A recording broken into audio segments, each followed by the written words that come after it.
So everybody is excited to learn, to understand? Great. हम प्रयास करेंगे, आप और हम मिलकर के प्रयास करेंगे। मनीषा पंचकम या हम कहें कि अद्वैत वेदांत को समझने का प्रयास करेंगे। और ये प्रयास ही चलता रहता है जब तक हम श्रवण से, मनन से, निधिध्यासन से इसको जानने की प्रक्रिया तक नहीं पहुंच जाते। सुनना एक बात है, समझना एक बात है, मान लेना दूसरी बात है, और जान लेना इन सबसे अलग है। तो सुनने, मानने से जानने तक का जो सफर है वो हमें तय करना है, ठीक है।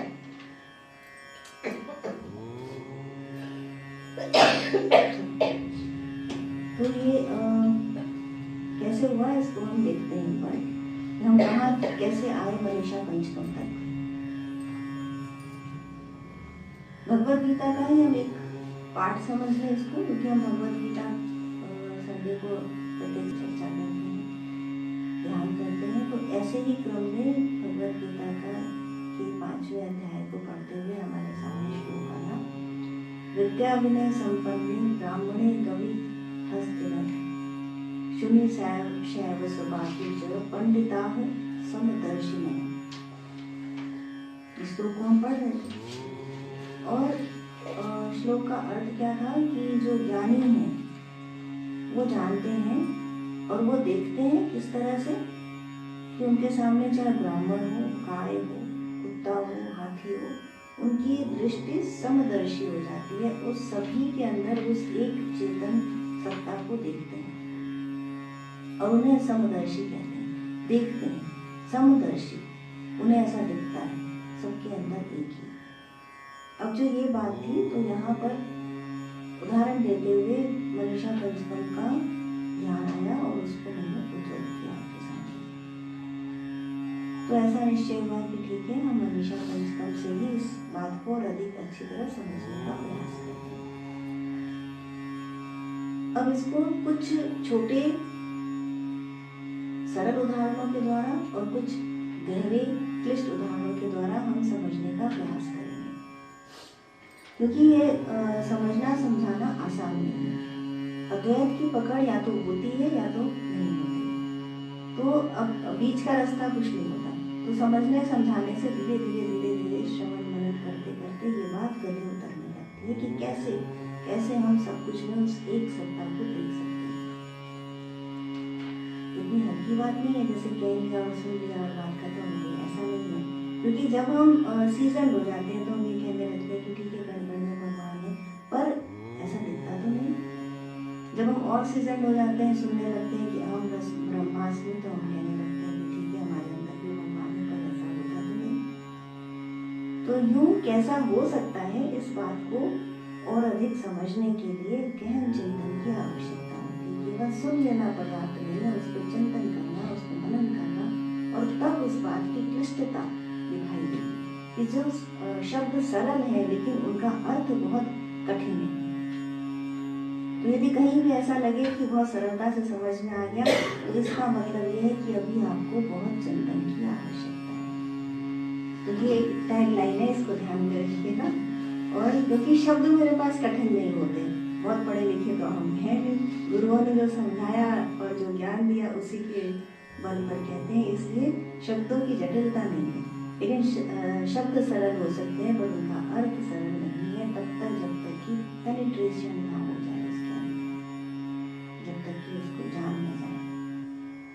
ठीक है, तो सबसे पहला उदाहरण, मैं सबसे सरल उदाहरण देती हूँ कि एक बार नरेंद्र स्वामी विवेकानंद जब बच्चे थे तो उनके घर में उनके पिताजी हाईकोर्ट का वकील थे।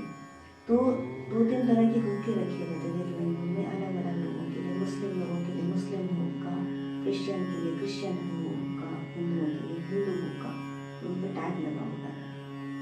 तो एक बार स्वामी विवेकानंद वहाँ गए और अलग अलग हुक्के से पीने लगे। उनके पिताजी आए और बोले ये क्या कर रहे हो तुम? तो नरेंद्र ने कहा कि मैं देखना चाह रहा हूँ कि इनके ऊपर अलग अलग टैग लगा है तो क्या इनके अंदर क्या डिफरेंस है, हिंदू के में और मुस्लिम के में और क्रिश्चियन के में अंतर क्या है। तो उनके पिताजी एक बार हाथ पर बैठे, फिर उन्होंने कहा कि तुम बहुत जटिल और क्रांतिकारी लड़की हो। और ये क्रांतिकारी लड़का आगे जाके स्वामी विवेकानंद बना, जो जानना चाहता था कि डिफरेंस क्या है, कि कोई डिफरेंस है या नहीं, और ये उसने जाना एक दिन, और तब वो बना स्वामी विवेकानंद। इसी तरह अभी एक सरल उदाहरण था, अब एक थोड़ा कठिन उदाहरण लीजिए कि एक स्वामी जी हुए थे, स्वामी शिवानंदा। आज के स्वामी की बात नहीं करेंगे, प्राचीन काल की बात करेंगे। स्वामी हुए थे स्वामी शिवानंदा। तो एक आश्रम में रहते थे, वहाँ जो भी आता आश्रम में, वो जैसा कि नियम होता है हिंदू संस्कार में होता है कि जो भी लोग आते उनके चरण स्पर्श करते, और उनके अंदर थोड़ा क्रोध भी था, तो कोई काम ठीक से नहीं करता था तो उसको डांट भी देते थे, यदि किसी ने ठीक से उनको सम्मान नहीं दिया तो उन्हें कुछ कह भी देते थे। तो एक दिन उन्होंने चमत्कार देखा आश्रम वालों ने कि जब कोई भी उनके कमरे में अब जाए तो इसके पहले कि वो उनका चरण स्पर्श करे, स्वामी जी उनके चरण स्पर्श करते। अब आश्रमवासी एकदम चकित हो गए कि ये क्या हो गया। उन्हें लगा कि हमसे कोई गलती होगी बहुत बड़ी, कि गुरु हमारे चरण स्पर्श कर रहे हैं, स्वामी जी हमारे चरण स्पर्श कर रहे हैं, और वो बहुत अच्छा। अब किसी भी काम से कोई भी उनके कमरे में जाना ही नहीं चाहे कि पता नहीं क्या होगा। फिर एक शिष्य ने हिम्मत की और उनको जाके पूछा कि स्वामी जी हमसे कोई अपराध हुआ, क्षमा करना पता है। तो वो बोले कि मैं बहुत परेशान हूँ, मैं खुद बहुत परेशान हूँ, तुम लोगों से कोई अपराध नहीं हुआ, पर क्या हो गया है कि जिस क्षण कोई मेरे कमरे में एंटर करता है, आता है, मुझे उसके अंदर परमात्मा के दर्शन होते हैं। तो परमात्मा है, मैं चरण स्पर्श ना करूँ कैसे हो सकता है। तो मुझे जाता है, मुझे दिखता ही नहीं कि कौन आ रहा है। बात समझ में समदर्शी। तो एक शब्द लिखा मैंने यहाँ पर, समदर्शी। एक ही सत्ता के दर्शन हो रहे हैं, इसके उसके अंदर, सबके अंदर उस एक ही सत्ता के दर्शन हो रहे हैं, और कुछ दिखाई ही नहीं दे रहा। हम इस बात से आगे बढ़ते हैं अद्वैत को जानने के लिए, कि अभी हमने जो उदाहरण देखी उसके अंदर एक उदाहरण में जो विवेकानंद थे, अपने बाल रूप में, अपने अज्ञानी, अभी पूर्ण ज्ञान नहीं हुआ लेकिन क्यूरियोसिटी थी, उस रूप में वो हुक्कों के अंतर को पहचानने की कोशिश करें जो निर्जीव है। और एक रियलाइज्ड सोल स्वामी शिवानंदा, वो सभी मनुष्यों के अंदर उस परमात्मा एक सत्ता का दर्शन करें जो सजीव है मनुष्य। पर एक बात और है, जब हम कहते हैं कि एकम एवं अद्वितीयम ब्रह्म, एक ही ब्रह्म है और अद्वितीय है, तो निर्जीव और सजीव के बीच भी भेद समाप्त हो जाता है। कि हाथी, ब्राह्मण, कुत्ता, गाय या कोई निर्जीव वस्तु भी है तो उनके अंदर एक ही समान सत्ता का, उस चैतन्य सत्ता का दर्शन हो, और एक ही है, उसके अतिरिक्त तो कुछ है ही नहीं। ये बात कैसे समझ में आए? पर यही है अद्वैत का सिद्धांत, इसी को कहते हैं अद्वैत, कि ब्रह्म एक ही है, एकम ब्रह्म, एक ही ब्रह्म है, दूसरा कुछ है ही नहीं। एकम है, द्वितीयम नास्ति, है ही नहीं दूसरा कोई। इस अद्वैत सिद्धांत की स्थापना एक बार फिर से, और उसको पूरे भारतवर्ष में फैलाने का श्रेय जाता है आदि शंकराचार्य को। आदि शंकराचार्य के गुरु थे गोविंदपाद, और गोविंदपाद के गुरु थे गौड़पाद। गौड़पाद ने अजातवाद की स्थापना की। अजातवाद का जो एक पहलू है वो ये है कि ब्रह्म अजन्मा है, अजात है, अजन्मा है, और अजन्मा है इसलिए उसमें कोई वृद्धि नहीं है, कोई उसका कोई क्षीणता नहीं है, उसका अंत नहीं हो सकता, वह अनंत है।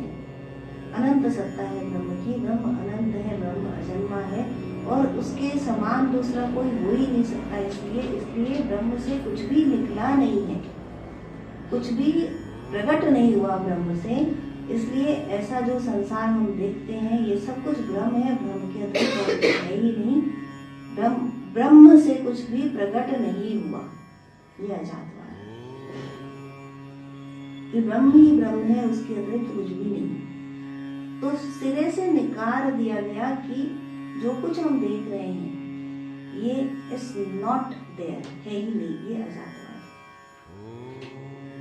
अब गोविंद पाद ने, उनके जो शिष्य थे, उन्होंने अद्वैतवाद को और फैलाया और आदि शंकराचार्य उनके सम्मुख आए जब वो केवल 9 या 10 वर्ष के थे।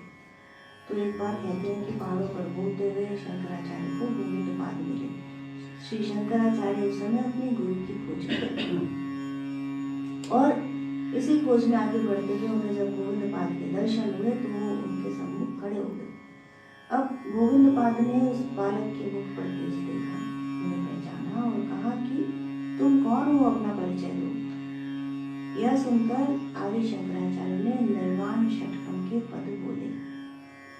आप सबने सुना है, जाना है निर्वाण षटकम, मनोबुद्धि अहंकार चित्ता विनाम नचय। तो इतना सुंदर जब उन्होंने सुना शिवोहम शिवोहम, तो गोविंद पाद समझ गए कि यह बालक तेजस्वी है।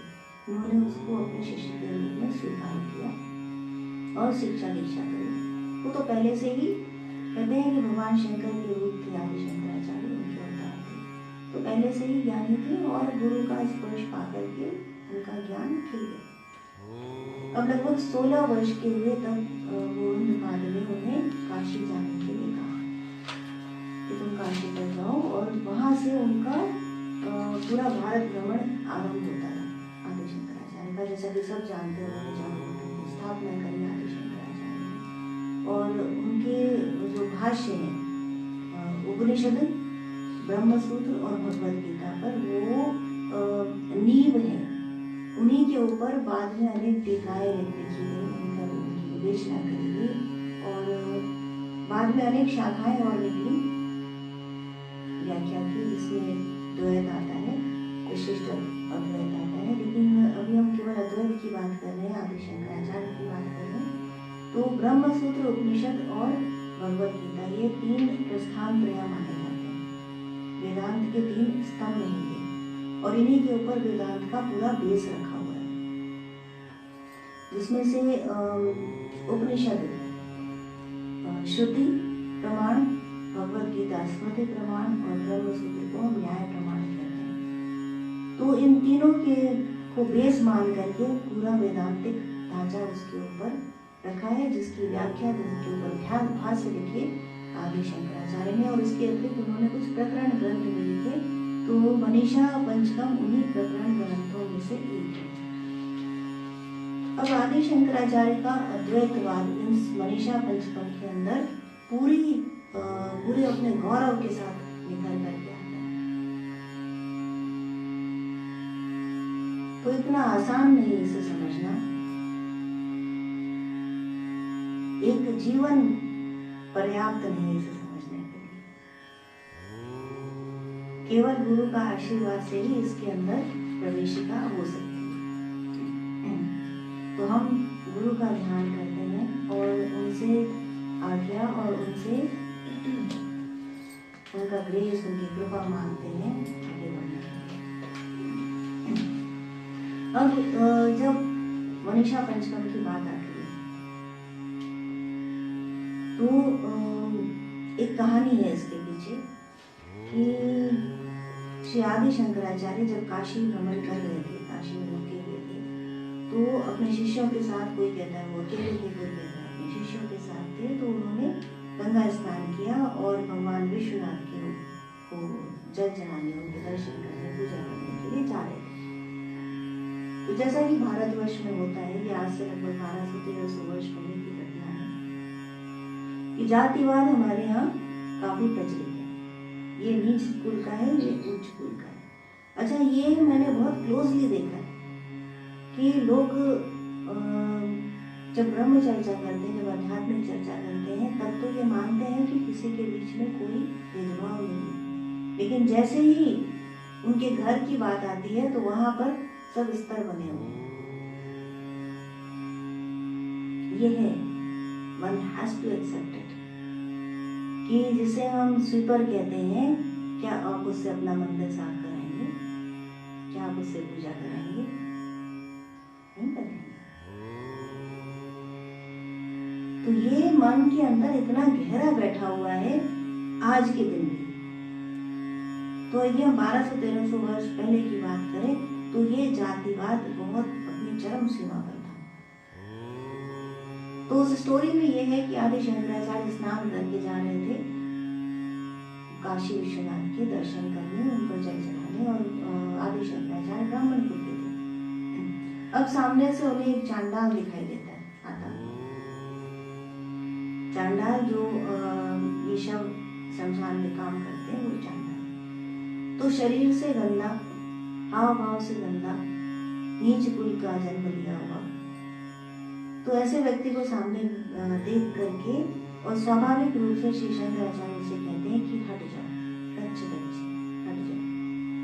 ऐसा सुन करके वह चंडाल उन्हें 2 श्लोक कहता है, 2 प्रश्न पूछता है कि तुम किसे जान हटने कह रहे हो।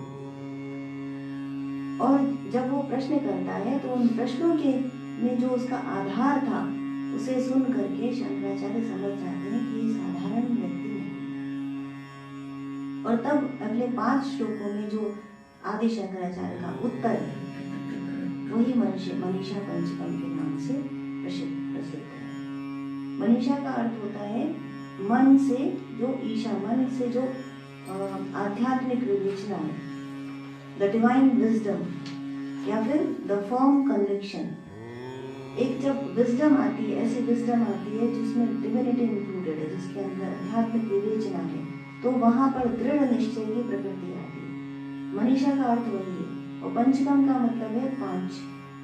तो 5 श्लोकों के माध्यम से उन्होंने अपने आध्यात्मिक ज्ञान को जो प्रकट किया है, जो अपने आध्यात्मिक ज्ञान से जिस धृति तक वो पहुंचे हैं, निश्चय तक पहुंचे हैं, उसे जो प्रकट किया है, वह कहलाता है मनीषा पंचकम। और उनकी प्रत्येक श्लोक में, ऑलमोस्ट सभी श्लोकों के अंदर, उनके जो लास्ट लाइन आती है वो सबसे इंटरेस्टिंग है कि वह व्यक्ति जिसने ये सब कुछ जाना है, जो ये सब कुछ सिद्ध करता है, जो श्लोकों में पहले दिया गया है, वह चाहे चांडाल हो या ब्राह्मण, वह गुरु है, यह मेरा दृढ़ निश्चय है, या यह मेरा आध्यात्मिक तथ्य है जिस पर मैं पहुंच चुका हूँ, जिसे मैं जानता हूँ। तो वह ब्राह्मण हो या चांडाल हो, वह गुरु है। गुरु का अर्थ क्या होता है? जो अंधकार को दूर करे, प्रकाश लाए, वह गुरु। जिसके अंदर अंधकार नहीं है, जिसके अंदर प्रकाश हो चुका है, और कैसा प्रकाश हो चुका है कि वह दूसरे का अंधकार दूर कर सकता है, वह गुरु। तो वह कौन है? वह गुरु है जिसने उस चैतन्य सत्ता को सर्वत्र देख लिया है और वह उसी में स्थिति प्राप्त कर चुका है, वह गुरु है, ऐसा मेरा दृढ़ निश्चय है। यह प्रत्येक श्लोक के अंत में श्री आदि शंकराचार्य बताते हैं।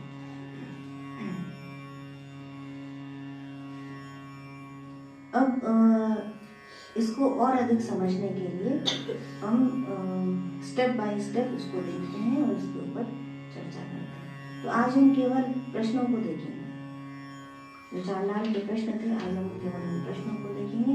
उत्तर को हम अगली बार से आरंभ करेंगे। 5 श्लोकों में जो उत्तर दिए गए उनको हम नेक्स्ट सेशन में आरंभ करेंगे।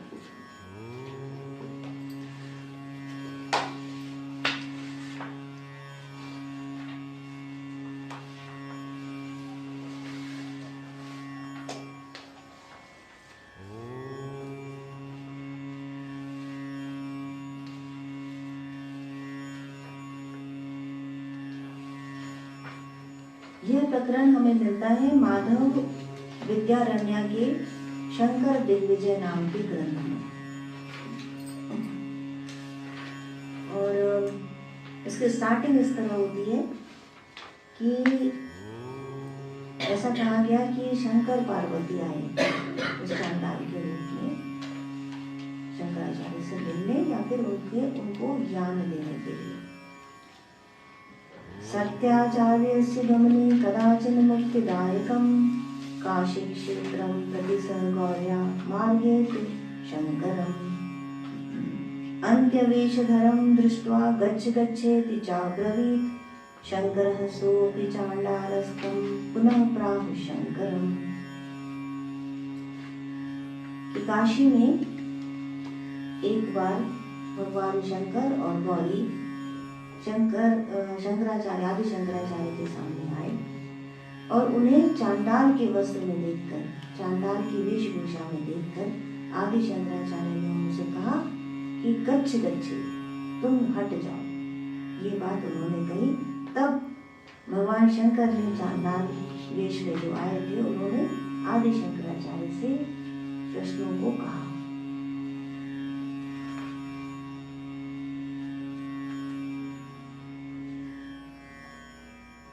अब जो प्रश्न आते हैं वो साधारण प्रश्न नहीं है।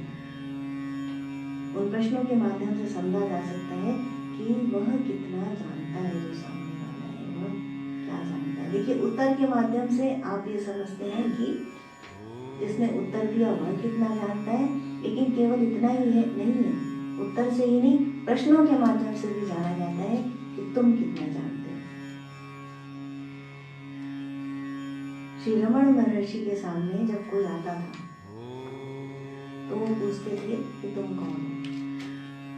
जैसे एक इंसिडेंट है कि एक बार एक व्यक्ति आया, उसने कुछ प्रश्न किए तो रमण महर्षि ने उसके किसी भी प्रश्नों का उत्तर नहीं दिया। उन्होंने कहा पहले अपना परिचय दो।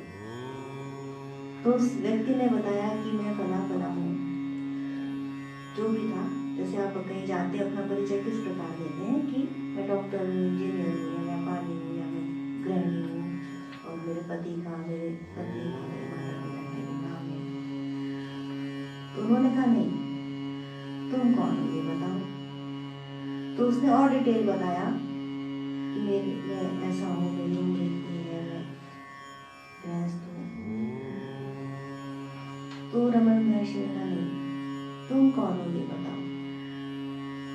तो उसने फिर सोचा कि ये क्या पूछ रहे हैं। तो उसने दिमाग लगाया थोड़ा सा और बोला कि मैं ये शरीर हूँ, शरीर जो मेरा खड़ा है, मैं शरीर हूँ, मैं आपके सामने खड़ा हूँ।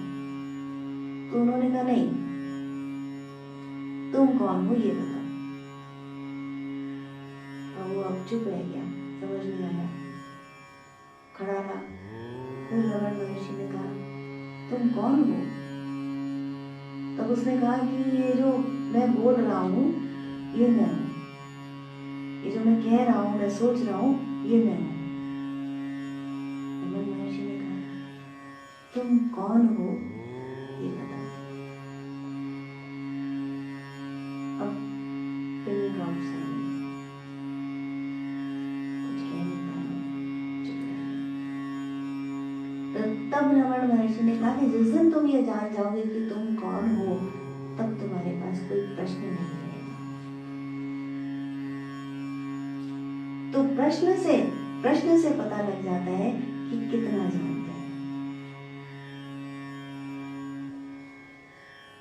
तो जब उसने प्रश्न किया, भगवान शंकर ने प्रश्न किया, या जो भी थे, क्योंकि अलग अलग जगह में अलग अलग विवेचना मिलती है, जो भी थे, हम मान लेते हैं भगवान शंकर ही थे, या जो भी थे। अब क्योंकि यदि हम अद्वैत की बात करते हैं तो क्या ही फर्क पड़ता है कौन थे। ज्ञानी मतलब ज्ञानी, ब्रह्मनिष्ठ तो ब्रह्मनिष्ठ है। तो उन्होंने जो भी ज्ञानी थे, जो ब्रह्म ही थे, जो ज्ञान देने, ज्ञान स्वरूप थे, उन्होंने जब प्रश्न किए तो आदि शंकराचार्य को समझ आ गया कि ये तो साधारण व्यक्ति है। अब साधारण और असाधारण का यहाँ पर क्या डिफरेंस है। यदि हमको डिफरेंस ही नहीं कर सकते तो जो अज्ञान में है वो जीवात्मा, जो ज्ञान स्वरूप है वो परमात्मा। अब उनका प्रश्न क्या था, हम ये देखते हैं।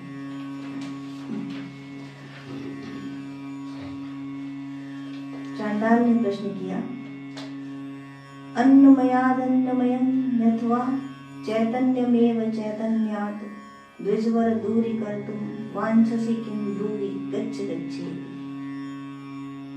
आप सोचिए, आपके सामने एक चांडाल खड़ा है, जो भिखारी होते हैं, जो जमादार होते हैं, जिनको ऐसा कहा जाता है, ऐसे शब्दों से जिनको हम जानते हैं, पहचानते हैं, या हम उनको एड्रेस करते हैं, उससे भी नीचे आते हैं चांडाल।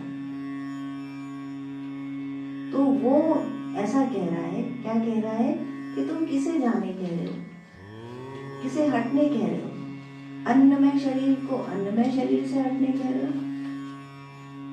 तुम्हारा अन्नमय शरीर है, मेरा अन्नमय कोश, अन्नमय कोश को अन्नमय कोश से हटने कह रहे हो, या तुम उस चैतन्य सत्ता को चैतन्य सत्ता से हटने कह रहे हो। हे द्विजवर, अब यहाँ द्विज कह करके उनको संबोधित किया, जो एक व्यंग्य या कटाक्ष के रूप में माना जा सकता है। तुम किसे हटने के लिए कह रहे हो, ये मुझे बताओ। अब द्विजवर क्यों कहा कि ऐसा कहते हैं कि जब द्विज का मतलब होता है सेकंड बॉर्न, तो जब कहते हैं कि जब उपनयन संस्कार होता है तो द्विज बनता है कोई भी व्यक्ति। लेकिन हमारी मनुस्मृति में क्या लिखा हुआ है, जन्मना जायते शूद्रः कर्मणा जायते द्विजः वेदत्यापि भवेत् विप्रो ब्रह्म जानाति ब्राह्मण। कि जो जिसने भी जन्म लिया है, जन्म के समय प्रत्येक व्यक्ति शूद्र है, क्योंकि अज्ञानी है, उसे नहीं पता कि क्या कहाँ करना चाहिए। देखिए, बच्चा है तो बिस्तर पे ही सब कुछ करता है, उसे कुछ नहीं मालूम, उसे न संसार के बारे में कुछ पता है, न उसे भाषा आती है, न किसी तरह का ज्ञान है। वह रोता चिल्लाता है केवल उस अपनी बेसिक नेसेसिटीज को पूरी करने के लिए उद्धत रहता है, इससे अधिक उसे कुछ मतलब नहीं है। यही शूद्र की स्थिति है। जो दुख में, एक और परिभाषा है शूद्र की, कि जो दुख में है वह शूद्र। इसीलिए अध्यात्म दुख को पूरी तरह नकारते हैं कि सुखी भव, तुम सुख में रहो, तुम आनंद में रहो, तब तुम आध्यात्मिक हो। तुम यदि दुख में हो तो उसे क्या कहते हैं, शूद्रता। तो जो जन्म लेता है वह प्रत्येक जन्म से सब शूद्र है, लेकिन जब उन्नत कर्म करते हैं तब होते हैं वह द्विज। कि केवल जनेऊ धारण कर लेने से कोई द्विज नहीं हो जाता, जब उन्नत कर्म करता है तब वह द्विज होता है। तो आध्यात्मिक कर्म करें, उन्नत कर्म करें, और तब आपके अंदर द्विज आएगा। और विप्र कब होता है, जब वेदों का अध्ययन किया जाता है, जब श्रुतियों का अध्ययन किया जाता है, वेदों का अध्ययन किया जाता है, जब एक ज्ञान का एक अपर लेवल आ जाता है, तब उसे विप्र कहते हैं। और ब्राह्मण किसे कहते हैं, जो ब्रह्म को जानता है वह ब्राह्मण। जन्म से कोई ब्राह्मण नहीं होता। तो ये कहाँ से ये प्रथा आ गई कि जन्म से अधिकार हो गया ब्राह्मणत्व पर? ये तो कुरीतियां है ना, जो समाज में आ गई, आती चली गई, और प्रत्येक व्यक्ति उसे फॉलो करता है, क्योंकि परंपरा से हटना नहीं चाहता कोई भी।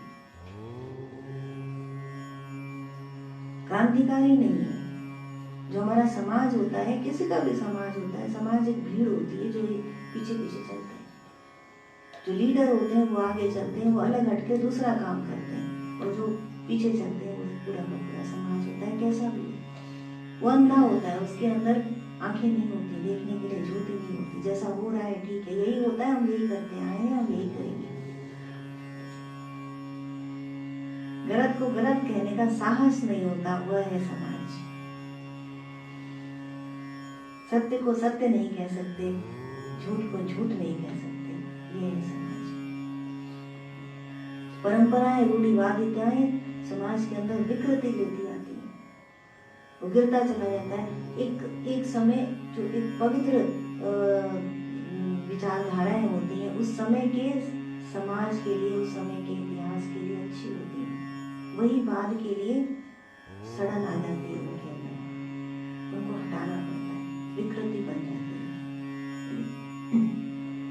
एक प्रकृति होती है और एक विकृति होती है। जो प्रकृति है वो प्योर है, वो माँ है, जगदम्बा है, लेकिन जब विकृति आती जाती है तो उसमें जटिलता आ जाती है, ज्ञानता आ जाती है, जिसे दूर करना आवश्यक। तो वो द्विज कहकर संबोधित करते हैं कि तुम द्विज हो, और फिर भी तुम्हें नहीं मालूम, एक अंडरलाइन स्टेटमेंट है, छिपा हुआ हिडन स्टेटमेंट है। कि क्या प्रश्न क्या था? प्रश्न समझ में आया कि अन्नमय कोश को अन्नमय कोश से जुदा कहने कह रहे हो तुम। पहले तो उन्होंने शरीर की बात की। अब एक साधारण व्यक्ति को क्या दिखता है कि इतने शरीर बैठे सब अलग अलग ही तो है, पर जब अन्नमय की बात आती है, जो एक ज्ञानी है, जिसके अंदर अद्वैत, जिसके अंदर से प्रकट हो रहा है अद्वैत, जो ब्रह्म ज्ञानी है, वह तो सबके अंदर एक देख रहा है। क्या देख रहा है? पहला शब्द क्या है? समदर्शी। तो वह क्या देख रहा है कि अन्नमय है सब कुछ। अन्न किसे कहते हैं? अन्नमय कोश क्या है? कि जो पंचभूत है उससे जो प्रकट होता है उसे अन्न कहते हैं। अन्न के ऊपर संपूर्ण सृष्टि निर्भर है, सब कुछ अन्न है। जितना भी कुछ भौतिक समुदाय आपको दिखाई दे रहा है वो सब कुछ अन्न है। तो उसमें अलग अलगाव कहाँ हुआ? इस जगत में जो कुछ भी आपको दिखाई दे रहा है सब कुछ अन्नमय कोश के अंदर आता है, तो फिर अलग अलग कैसे कह सकते हैं? इस बात को यदि हम साइंस के क्रम से समझें तो थोड़ा सा आसान हो जाएगा। यदि हम कहें कि एटम बना किससे? इलेक्ट्रॉन, प्रोटॉन और न्यूट्रॉन से, और ये सब कुछ जो बना है सब कुछ एटम से बना है। तो अन्नमय कोश को तुम अन्नमय कोश से कैसे फर्क कर सकते हो? जो भी अन्नमय कोश है वह प्रकट होता है, बढ़ता है, अन्न के ऊपर वृद्धि करता है, क्षीण होता है और उसी के अंदर उसका ध्वंस हो जाता है। ये हमको दिखाई देता है, ये सब कुछ हो रहा है, इंद्रियों के माध्यम से हम उसे पकड़ते हैं। तो कैसे हम किसको और किससे अलग कर सकते हैं? ये सब कुछ एक है। उस तत्व को देखना, यहाँ पर वो नजर चाहिए, वो दृष्टि चाहिए जो तत्व को देख सकती है, जो पेनिट्रेट कर सकती है उस एटम के अंदर कि ये सब कुछ उसी एटम से बना है। किसी को यदि डी पर जाना है तो थोड़ा सा क्वांटम फिजिक्स पढ़ लीजिए, जहाँ पर आज के दिन वो दिखा रहे हैं कि इलेक्ट्रॉन भी किस तरह से the movement, the behaviour of electron कि चला हुआ है। आप देखते हैं तो है, नहीं देखते हैं।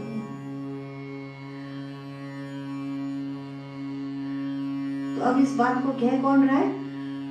चांडाल। मत भूलिए कि प्रश्न किसका है? चांडाल कह रहा है। अब दूसरी बात कह रहा है क्या? कि तुम अन्नमय कोश को अन्नमय कोश से फर्क करने कह रहे हो, वो तो तुम्हारा मेरा अलग है ही नहीं। और ठीक है, तो फिर तुम क्या चैतन्य सत्ता को अलग करने की कोशिश कर रहे हो? अब चैतन्य सत्ता क्या? साक्षी चैतन्य वो क्या है? अभी जो रमण महर्षि की बात कर रहे थे कि तुम कौन हो, वही है साक्षी चैतन्य, कि उस चेतना के अंदर ही सब कुछ चल रहा है, घट रहा है, हो रहा है, मिट रहा है, जग रहा है, सो रहा है, सब कुछ उसी के अंदर है। तो वो तो एक ही है, वो तो अखंडित है। अखंड मंडलाकारं व्याप्तं येन चराचरं तत्पदं दर्शितं येन तस्मै श्री गुरवे। वही अखंड चैतन्य सत्ता, और अंधकार को दूर करके प्रकाश ला दिए, वही खड़े थे सामने और पूछ रहे थे कि तुम किसे अलग करने कह रहे? तो जो अद्वैत के संस्थापक थे, जो अद्वैत को जिन्होंने सबके सामने लाया संसार में, जिन्होंने व्याख्याएं की, भगवद गीता की, ब्रह्मसूत्र की, उपनिषद की, उनसे पूछ रहे हैं कि तुम किसे जाने कह रहे हो, किसे हटने कह रहे हो? और इसके बाद क्या कहते हैं?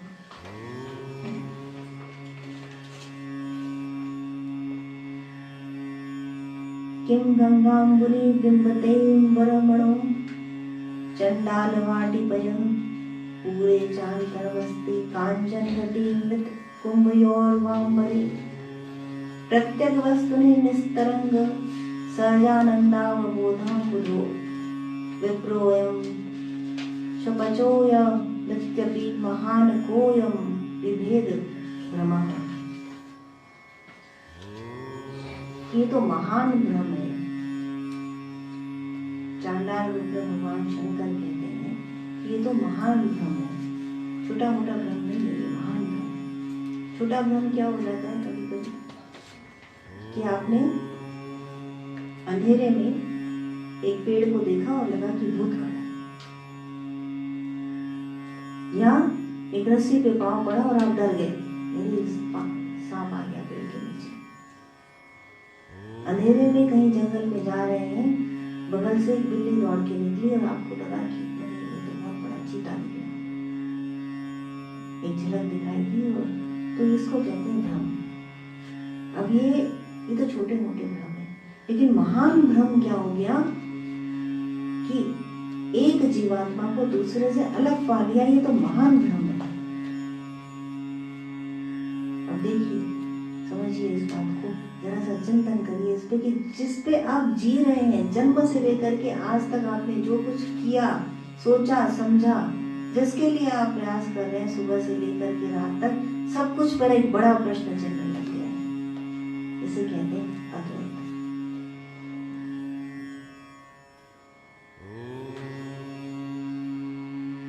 हम यहाँ कर क्या रहे हैं, हम यहाँ कर क्या रहे हैं, हम यहाँ आए क्यों?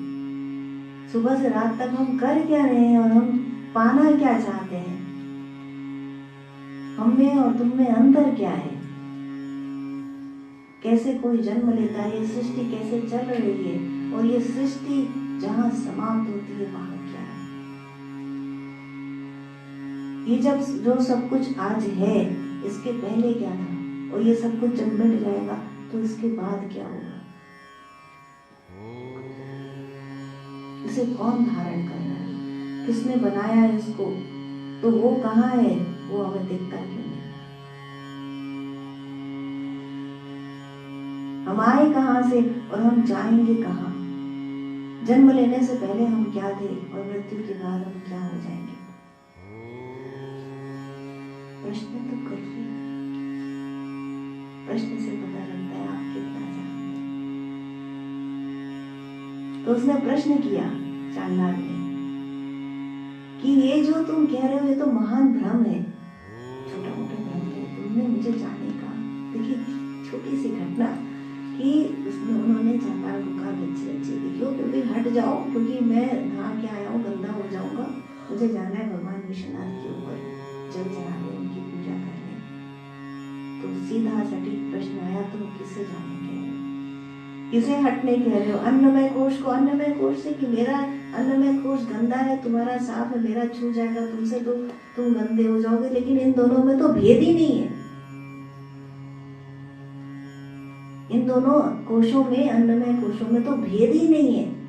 और अच्छा ठीक है, तुम शायद इससे हटने नहीं कह रहे, तुम उस चैतन्य सत्ता को हटने कह रहे हो, तो वो तो अखंडित है, अबाध है, अनंत है, अपरिमित है।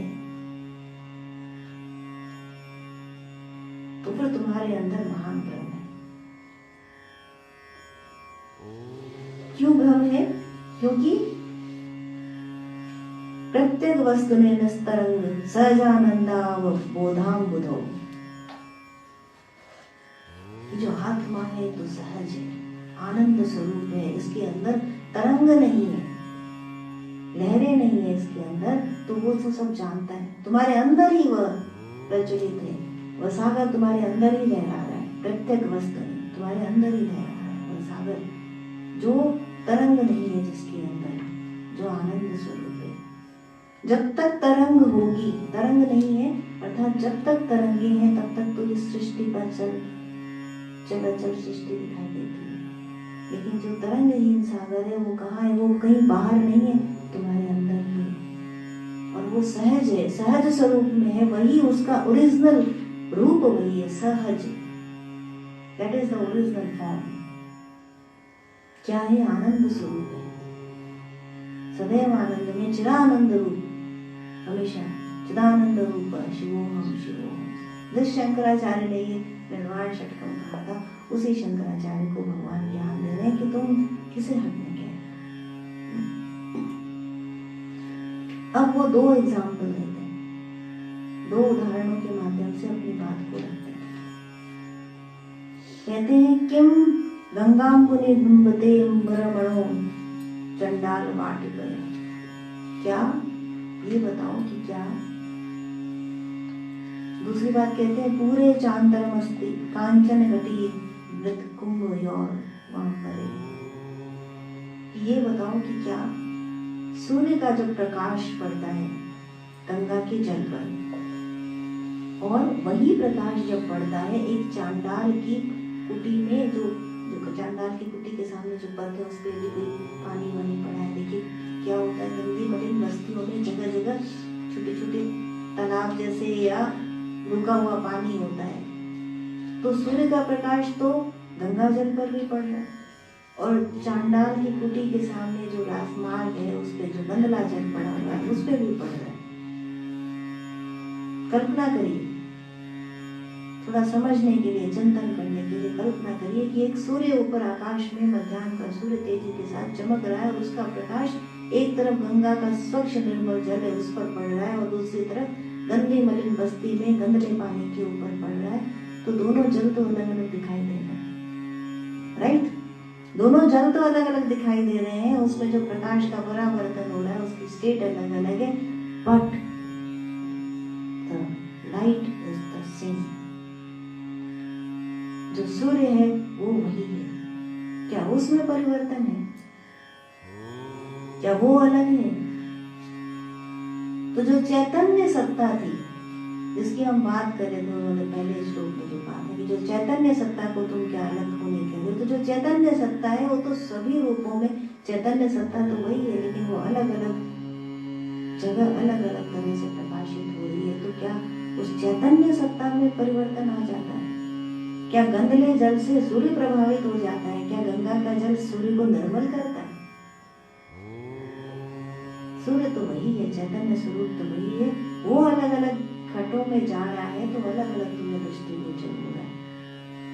अब दूसरा उदाहरण क्या देते हैं कि क्या ये बताओ कि कंचन का स्वर्ण का प्याला हो और मिट्टी का प्याला हो, तो उसके अंदर जो आकाश है, उसके अंदर जो स्पेस है, क्या वो अलग अलग हो जाता है? क्या मिट्टी के प्याले से वो स्पेस अलग हो जाता है और स्वर्ण के प्याले से वो आकाश अलग हो जाता है? कि तुम्हारा जो ये घट है उसके अंदर जो आकाश निहित है और तुम्हारा मेरा जो घट है उसके अंदर जो आकाश निहित है, क्या वो फर्क है? आप लोग को दिखाने के लिए, इस बात को समझाने के लिए ये दो लाइन है।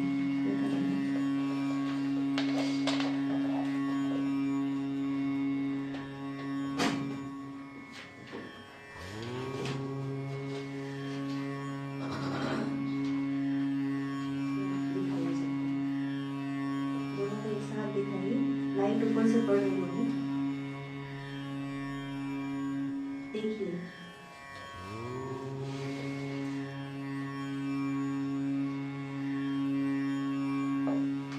आपको प्रकाश दिखाई दिया, इसके अंदर प्रकाश पड़ता हुआ दिखाई दिया। तो दोनों प्यालों के अंदर, दोनों गिलास के अंदर प्रकाश जो गिर रहा है उससे दोनों के अंदर का जल अलग अलग दिख रहा है, अलग अलग तरह का दिख रहा है जल।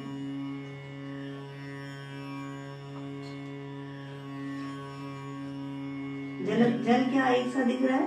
बहुत ज्यादा लग रहा है। जल अलग अलग दिख रहा है, लेकिन क्या जो प्रकाश है उसमें परिवर्तन आया? जल के अलग होने से क्या प्रकाश परिवर्तित हो गया? पुनः बताइए, पुनः पूछ रही हूँ, पुनः बताइए। क्या जल अलग अलग दिख रहा है? क्या डाउट है आपको? तो खुल के बताइए। जल अलग अलग दिख रहा है और उसके ऊपर गिरने वाला प्रकाश क्या अलग अलग हो गया? वो एक ही सा है, उस लाइट में कोई चेंज आया? तो फिर कैसे कह दिया कि वो चैतन्य सत्ता अलग अलग हो सकती है? एक चैतन्य सत्ता सब में प्रकाशित है, सभी घटों के अंदर।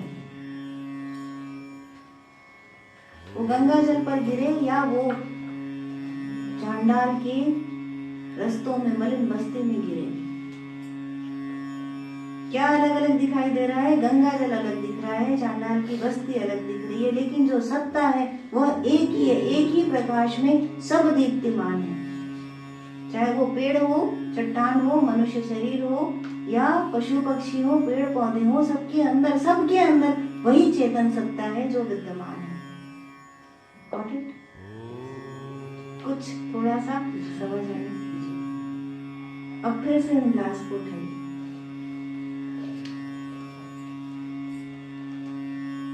चंदना पहले तुम देखो, इसके अंदर जो आकाश है, नीचे जल है लेकिन ऊपर की तरफ खाली है, आधा ग्लास हो गया। उसके अंदर जो आकाश है, क्या दोनों ग्लासों में आकाश फर्क है? देखिए ये साइंस का नियम है। एक ही स्पेस में जब हम ग्लास को या किसी भी चीज को, यदि मैं इसको मूव कर रही हूँ तो आकाश मूव नहीं होता। जो आकाश तत्व, जो स्पेस है वो मूव नहीं होता। हमारा मोबाइल, हमारी घड़ी, हमारा पेन, हमारा हाथ मूव करता है, आकाश वही रहता है, स्पेस वही रहता है, स्पेस में मूवमेंट नहीं होता। सेम विद दिस ग्लासेस कि यदि इन ग्लासेस के अंदर जो स्पेस है, जो खाली स्थान है, जो स्पेस है, जब हम ग्लास को मूव कराते हैं तो वह मूव नहीं करता। इसीलिए दोनों ग्लासेस के अंदर जो स्पेस है, जो आकाश है, वह अलग अलग नहीं हो सकता क्योंकि वह सर्वत्र है, सर्वव्यापी है। लेकिन एक के अंदर गंदा है, एक के अंदर साफ है। देखिए क्या वो अलग अलग है? नहीं हो सकता। मान लीजिए कि एक मिट्टी है और एक सोना है, एक साफ है और एक गंदा है, तो क्या वो अलग अलग है? Is the same?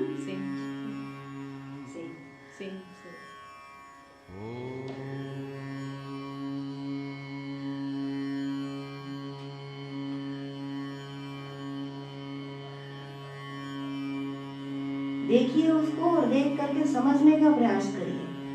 केवल देखिए नहीं, देख करके समझने का प्रयास करिए, अंदर उतारने का प्रयास करिए कि ऐसे ही हमारा घट है, हमारा जो शरीर है उसे भी घट कहते हैं। तो ये जो घट है इसके अंदर भी आकाश है, स्पेस है ना, हमारे शरीर के अंदर भी स्पेस है। ऐसा नहीं कि केवल जल है, अग्नि है, हमारे अंदर वायु है, लेकिन स्पेस भी है हमारे अंदर। तो वो अलग अलग नहीं है। जो घटाकाश है वही मठाकाश है, उसमें अंतर नहीं है। वही चिदाकाश है, उसमें अंतर नहीं है।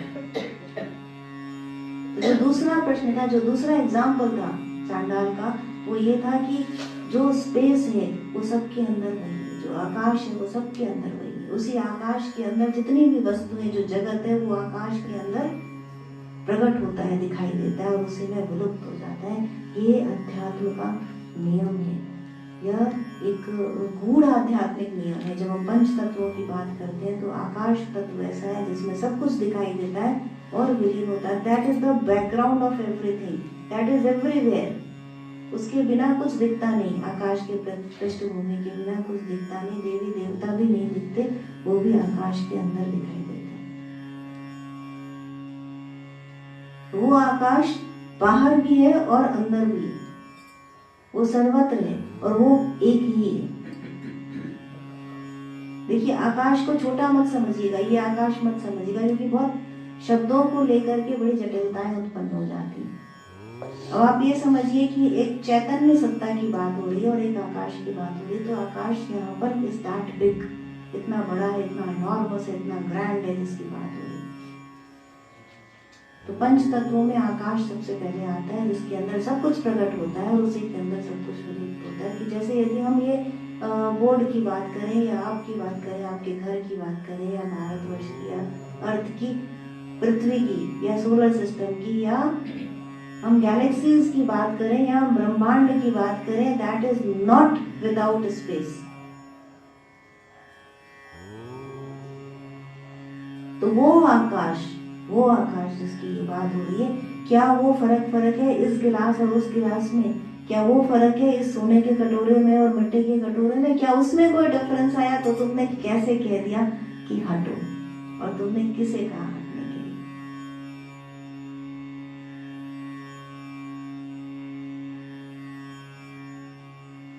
पराकाष्ठा देखिए,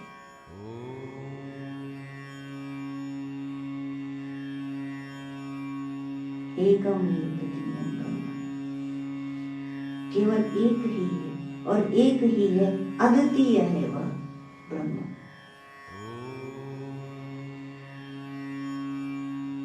उसी से सब कुछ सृजित होता है उसी के अंदर सब कुछ मिट जाता है। क्या हम यदि गौड़पाद की बात करें तो कुछ होता ही नहीं, कुछ प्रकट होता ही नहीं, कुछ निकला ही नहीं, कुछ अंदर समाया ही नहीं। वो एक और अप लेवल हो जाता है। मया तद्विदं सर्वं जगतं व्यक्तं बोलते हैं भगवान, कहते हैं भगवद गीता में कि मैं ही हूँ, मुझसे ही सब कुछ प्रकट हुआ और मुझ में ही सब कुछ समा जाता है। जैसे कि मकड़ा एक जार बुनता है, उसमें से सब कुछ निकलता है और वो उसी में सब कुछ समा जाता है। ठीक इसी तरह it's me and me only and nothing else, और कुछ है ही नहीं।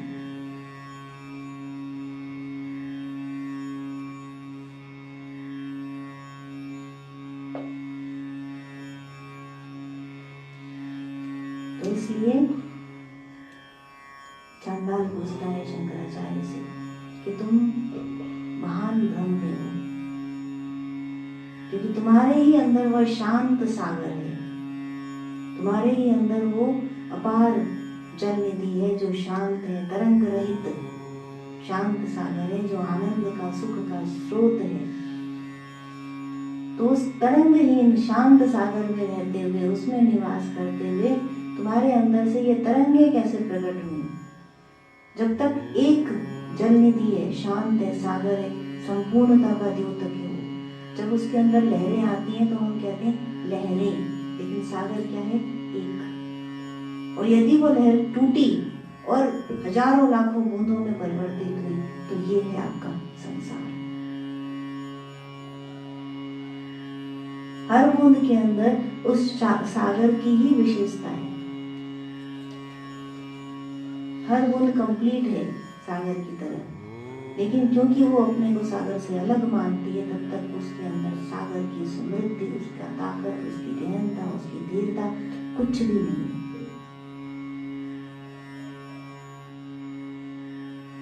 तो बूंद बन करके हम अपने आप को देखते हैं, मिल जाने दीजिए सागर के अंदर, और तब आप देखेंगे कि कैसे अथाह सागर में से एक पार्ट है। और एक दिन आएगा जब वो पार्ट भी समाप्त हो जाएगा और सागर ही सागर रह जाएगा।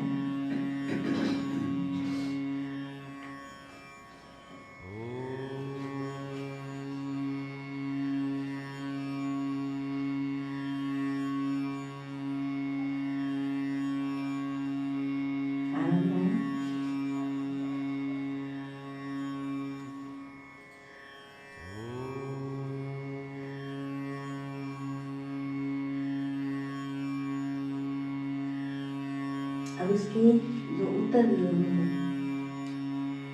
आगे शंकराचार्य ने, इसको नेक्स्ट सेशन से लेंगे आंसर्स को।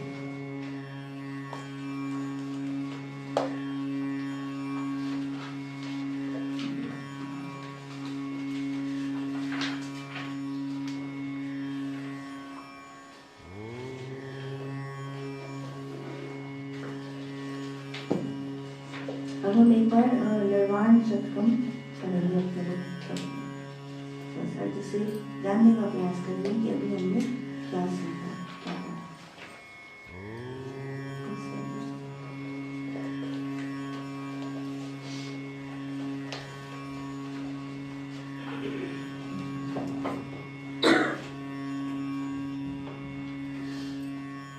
आपके कोई प्रश्न हो तो आप प्रश्न कर सकते हैं। देखिए, जब ये इस तरह के गहन अध्ययन अध्यापन का कार्यक्रम चल रहा होता है तो उस समय सजेस्टिव होता है कि आप लोग भी रीड करिए, पढ़िए, जिससे कि आप प्रश्न तो पूछ सके कि क्या क्या जो समझ नहीं आया उसे पूछने के लिए थोड़ा सा ज्ञान होना भी आवश्यक है। So read good books.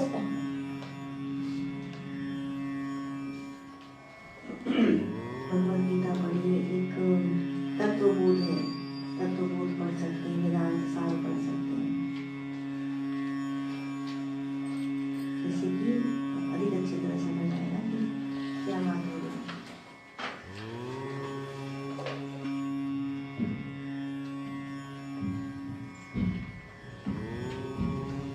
निर्वाण शतकम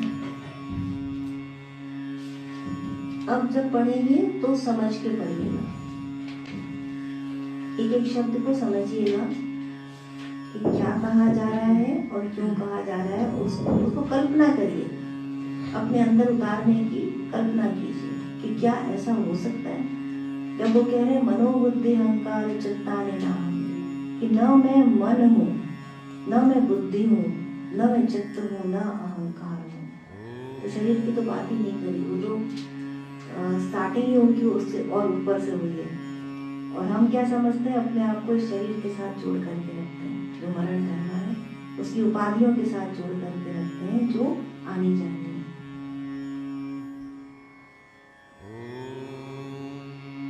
लेकिन आदि शंकराचार्य कह रहे हैं कि मैं इसमें से कुछ भी नहीं हूँ। तो क्या हूँ मैं? शिवोहम शिवोहम। ये है अद्वैत, दूसरा कुछ नहीं, केवल एक। कौन है वो एक? वो एक चेतन सत्ता है जो सब में समान रूप से प्रचलित है। मनोबुद्धि अहंकार चित्तानि नाहं, न च श्रोत जिह्वे न च घ्राणनेत्रे, न च व्योम भूमिर्न तेजो न वायु, चिदानंदरूप शिवोहम शिवोहम, चिदानंदरूप शिवोहम शिवोहम। न च प्राण संज्ञो न वै पंचवायु, न वा सप्त धातुर्न वा पंचकोश, न वाक्पाणिपादो न चौकस्तपायु, चिदानंदरूप शिवोहम शिवोहम, चिदानंदरूप शिवोहम शिवोहम। न मे द्वेष रागो न मे लोभ मोहो, मदो नैव मेनैव मात्सर्य भावः, न धर्मो न जातो न कामो न मोक्षः, चिदानंदरूप शिवोहम शिवोहम, चिदानंदरूप शिवोहम शिवोहम। न पुण्यं न पापं न सौख्यं न दुःखं, न मन्त्रो न तीर्थं न वेदा न यज्ञः, अहं भोजनं नैव भोज्यं न भोक्ता, चिदानंदरूप शिवोहम शिवोहम, चिदानंदरूप शिवोहम शिवोहम।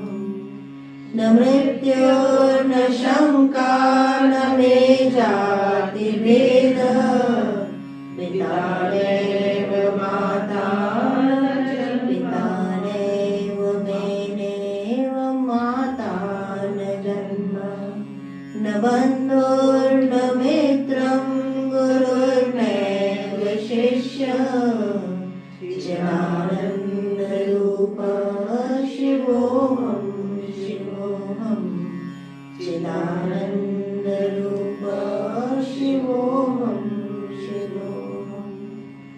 अहं निर्विकल्पो निराकार रूपो, निबुद्ध्वाच सर्वत्र सर्वेन्द्रियाणां, न चासंगतं नैव मुक्तिर्न मेयः, चिदानंदरूप शिवोहम शिवोहम, चिदानंदरूप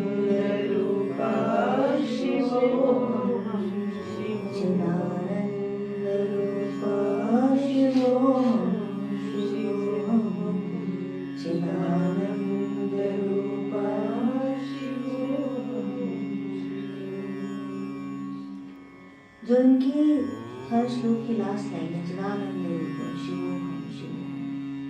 यही भगवान शंकर ने चांडाल बन करके आचार्य शंकराचार्य को पूछा कि तुम्हारे ही अंदर वह आनंद सागर है, तो फिर तुम कैसे उस महान ब्रह्म का शिकार हो गए कि तुम्हें सब कुछ अलग अलग लगने लग गया।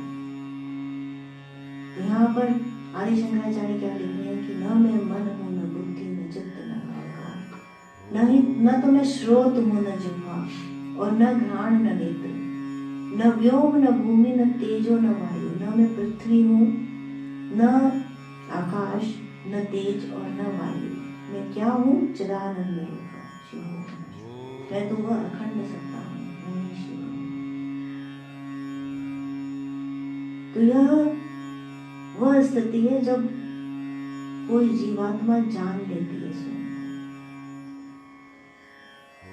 उसकी वह जर्नी पूरी हो जाती है, स्वयं को जान लेती है और वहां पर वो स्थिति प्राप्त कर लेती है और तब वो कहती है चिदानंद रूपम शिवोहम शिवोहम। तो वो जानने के पहले, वो अपनी स्थिति जानने के पहले, अपना सत्य जानने के पहले क्या समझते हैं कि हम क्या हैं?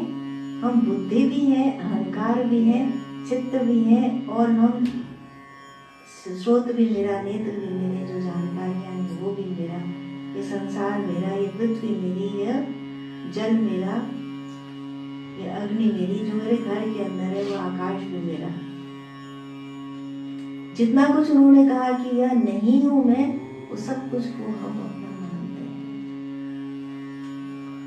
और जो उन्होंने कहा कि मैं हूँ चिदानंद रूप शिवोहम शिवोहम, वो हमें बहुत दूर लगता है। कहाँ है परमात्मा? वहां बैठे।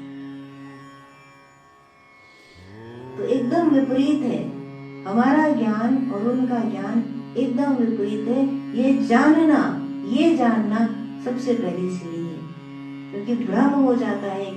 एक और महान भ्रम तो था ही, एक और महान भ्रम हो जाता है वेदांतिक अध्ययन करने से, गीता पढ़ने से, कि हम सब कुछ जानते हैं।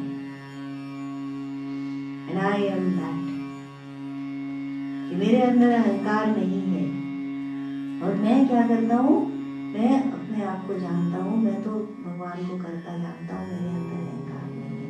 ये अहंकार और आ जाता है कि हम पढ़ते हैं, हम ज्ञानी हैं, हम सब कुछ जानते हैं, ये तो हम जानते हैं, और तब उसके ऊपर हम विचार ही नहीं करते, सोचते ही नहीं है।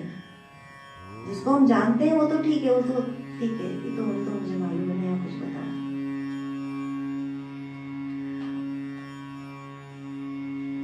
सुना है, पढ़ा है, अभी तो समझा भी नहीं है, जानना तो बहुत दूर की बात है।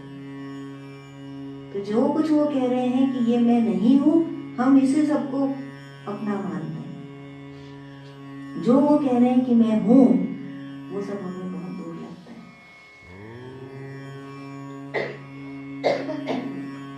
तो अज्ञान से ज्ञान तक का सफर है।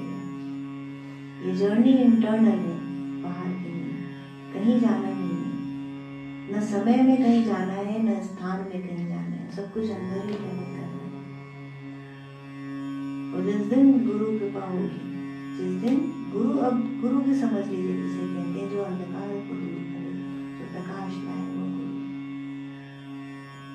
तो जिस दिन उसकी कृपा होगी, उस दिन सब अंधकार के बादल पड़ जाएंगे, प्रकाश का सूर्य निकल आएगा।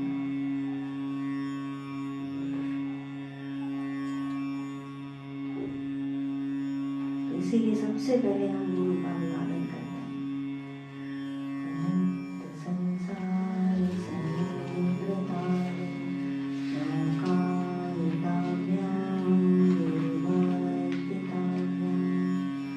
वैराग्य साम्राज्य यद पूजनाभ्याम नमो नमः श्री गुरुपादुकाभ्याम।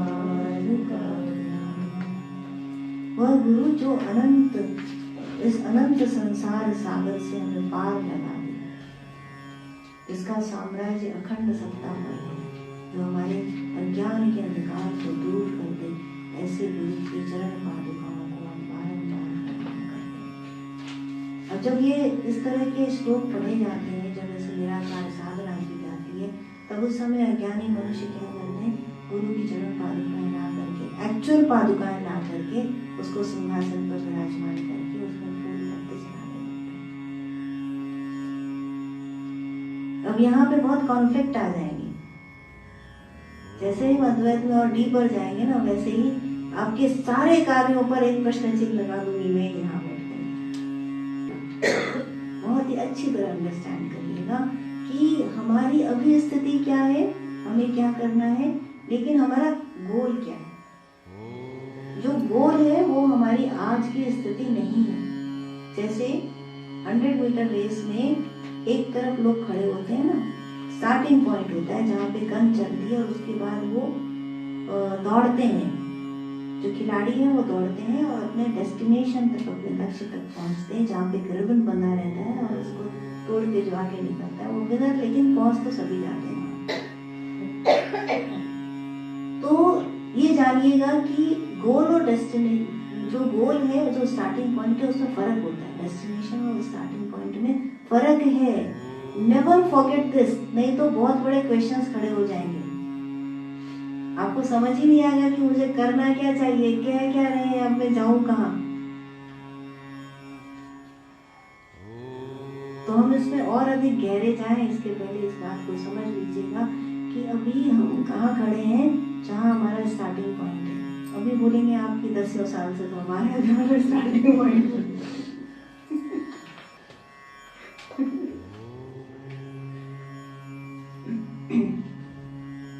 स्टार्टिंग पॉइंट पे आने के लिए प्रिपरेशन नहीं करी आपने? करी ना? अभी तो आप रेस के घोड़े हो गए हो, बाकी तो दर्शक हैं। तो जर्नी का बहुत अच्छा हिस्सा निकल चुका है, ठीक है ना? राइट और रॉन्ग? इसीलिए मैंने पहले मुनिया सुनाया था कि सबके अंदर एक ऊर्जा आए। देखिए, बिना ऊर्जा के अध्यात्म नहीं होता। माँ, मैं प्रश्न पूछूं? मुझे जैसे अब तक हम पढ़ते आए कि हम प्रभु का अंश है, तो आज तक तो समझ में नहीं आया था कि अंश कैसे है। आज जो आपका ज्ञान है, ये लहर है, लहर फिर बूंद में परिवर्तित हो जाती है, तो उसी तरह हम लोग भी बूंदे हैं। तो हम लोग को जो वापसी का रास्ता है, तो पहले में लहर में जाना, फिर समुद्र में। वो लहर क्या चीज है? हम यहाँ से कहाँ जाएंगे, कौन सी लहर? फिर समुद्र में रास्ता बहुत लंबा लगेगा। ये प्रश्न मेरे भी आया था कि वो समुद्र फिर मतलब डेथ हुई, पहले अब लहर बने फिर समुद्र जाए, तो रास्ता बहुत लंबा है। So these are examples.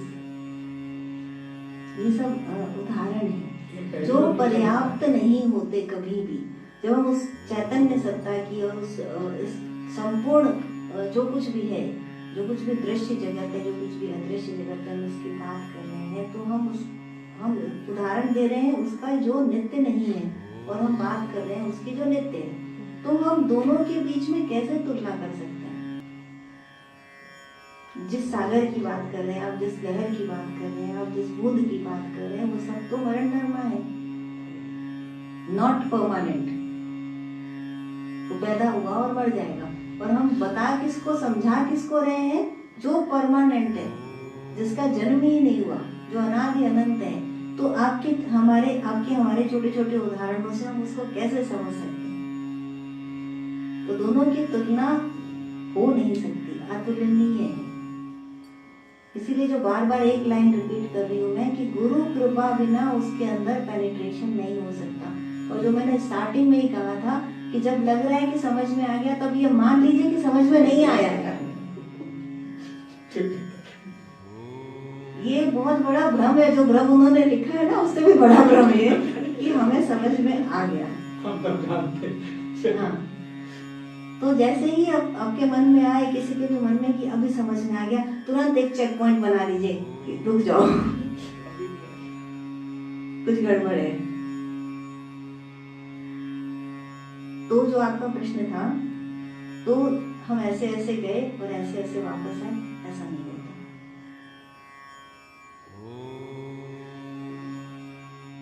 क्यों नहीं होता? देखिए, आप ऐसे ऐसे कहीं जाते हैं, जो सागर है वो लहर में कन्वर्ट होता है, लहर बूंदों में कन्वर्ट होती है। Takes little bit of time. कभी आप खड़े हुए हैं सागर के किनारे? तो दूर से हम देखते हैं वेव आनी शुरू हुई और हमारे पास तक आती है तो कितना समय लगता है? कभी बहुत कम समय में आके लौट जाती है। फिर भी अंदाज से 5 सेकेंड, 10 सेकेंड, 2 सेकेंड ऐसे कुछ लगता होगा, 5-6 सेकेंड बाद में। और कभी कभी वो लहर ब्रेक हो जाती है, बहुत तेज होती है तो बूंदों में कन्वर्ट हो जाती है, बहुत ऊंची सी लहर आती है तो उसको कितना समय लगता होगा? 2 सेकेंड। अच्छा, और आती कहाँ से? वहाँ दूर से आ रही है, इसी समुद्र से कितने मीटर्स? वो लंबी भी आती है, अराउंड 100 मीटर, 50 मीटर। 20-25-50 मीटर। तो इतने दूर से आती है 20-25-50 मीटर एक मेजरमेंट, और इतने टाइम में वो लहर बनती है और इतने टाइम में वो ब्रेक करती है 5-10 सेकेंड। पर हम जिसकी बात कर रहे हैं वहाँ तो टाइम और स्पेस है ही नहीं।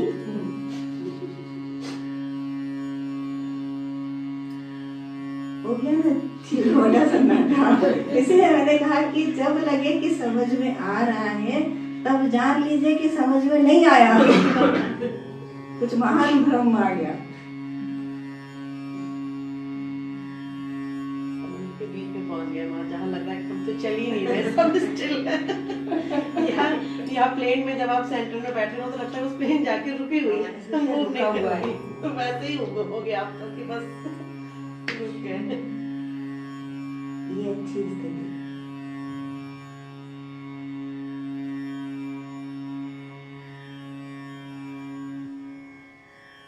तो चेक पॉइंट दे रही हूं मैं, चेक। पर प्रश्न करना अच्छी बात है, प्रश्न करने से ही समझ आएगा कि। तो इसलिए हम जितने भी उदाहरण देते हैं सब कम पड़ जाते हैं। हम इस जगत के उदाहरणों से उस चैतन्य को, साक्षी चैतन्य को नहीं जान सकते। पर हम प्रयास कैसे करें? फिर हमारे पास तो यही साधन है ना, तो हम इसी के माध्यम से प्रयास करते हैं।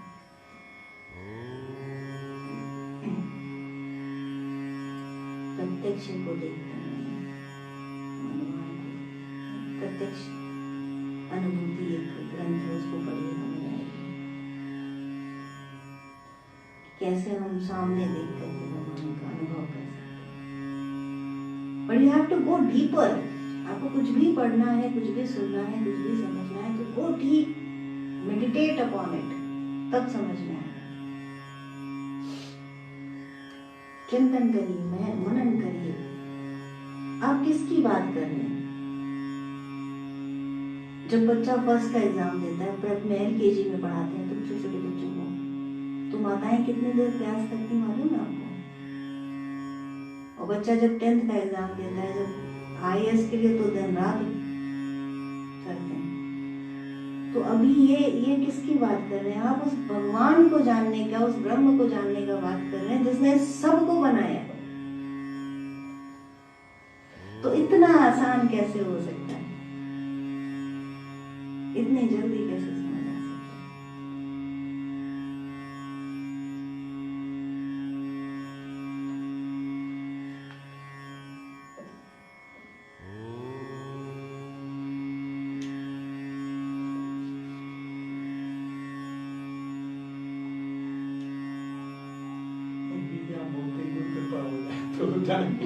बस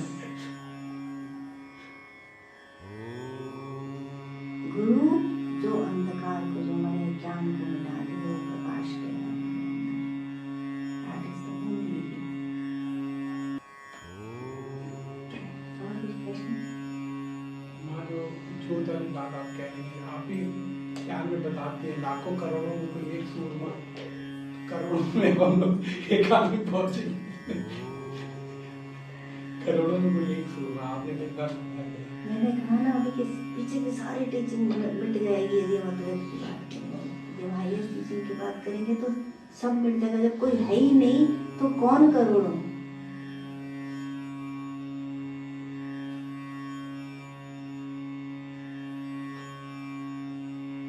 करोड़ की गिनती गिनने के लिए या 10 की गिनती गिनने के लिए भी 1, 2, 3, 4, 5, 6 अलग अलग दिख रहे हैं, और हम बात कर रहे हैं कि है ही नहीं कोई।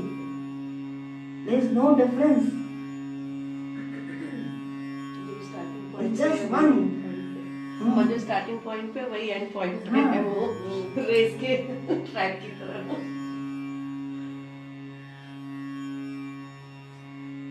अलग अलग तब होता है जब बूंद बूंद बूंद है, जब मिल गया तो वो सागर। अब अलग अलग है ही नहीं, तो कौन करोड़ों।